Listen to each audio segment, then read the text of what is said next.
ভালো মন্দ মিলিয়েই আসলে মানুষের জীবন। যেহেতু আমরা মানুষ, সো আমাদের জীবনে সুখ থাকবে, দুঃখ থাকবে, আনন্দ থাকবে, বেদনা থাকবে, এটা খুবই স্বাভাবিক।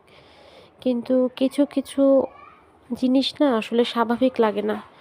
যেমন নিজের মেয়ে, পরের মেয়ে, অন্যের মেয়ে, মানে মেয়ে তো মানে সবারই তো একটা সার্কেল, লাইফ সার্কেল সেম।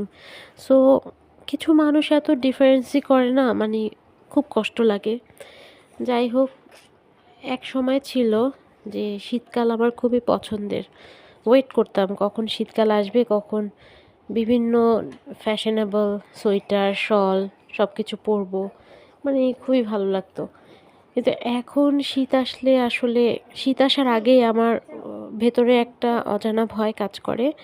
যেহেতু আমার দুইটা ছোট বাচ্চা, ওরা শীত আসার আগেই যখন ওয়েদার চেঞ্জ হয়, যখন একটু শীত থাকে, মানে এত অসুস্থ হয়ে যায়। যেমন এখন দুজনকেই নেবুলাইজ করতে হচ্ছে, কাশি, তারপরে ঠান্ডা, হালকা হালকা জ্বরও আছে। সো মানে সব মিলিয়ে না মানে ভালো লাগে না, মানে খুবই বাজে একটা সিচুয়েশন চলছে। বাট আলহামদুলিল্লাহ, কারণ ওই যে বললাম যে সুখ দুঃখ ভালো মন্দ মিলেই মানুষের জীবন। ইনশাল্লাহ আল্লাহ এই কঠিন সময়টা থেকেও পার করবেন, অবশ্যই ভালো কিছু দিবেন, ভালো সময় দিবেন। সো সবাই দোয়া করবেন আমাদের জন্য, যাতে কঠিন সময়ে পার করে সবাই সুস্থ থাকতে পারি, সুন্দর থাকতে পারি। আর এটা ছিল রাতের ক্লিপ।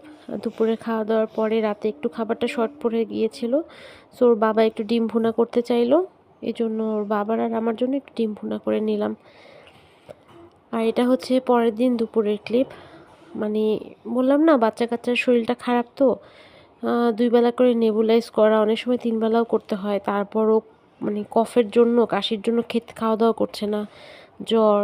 এই জন্য আসলে মানে একদিনের ক্লিপ নেওয়া হয় না, মানে 1-2 দিনেরটা মিলিয়ে করা হয়। তারপরও ভিডিওটা ভালো লাগলে প্লিজ ফলো করবেন।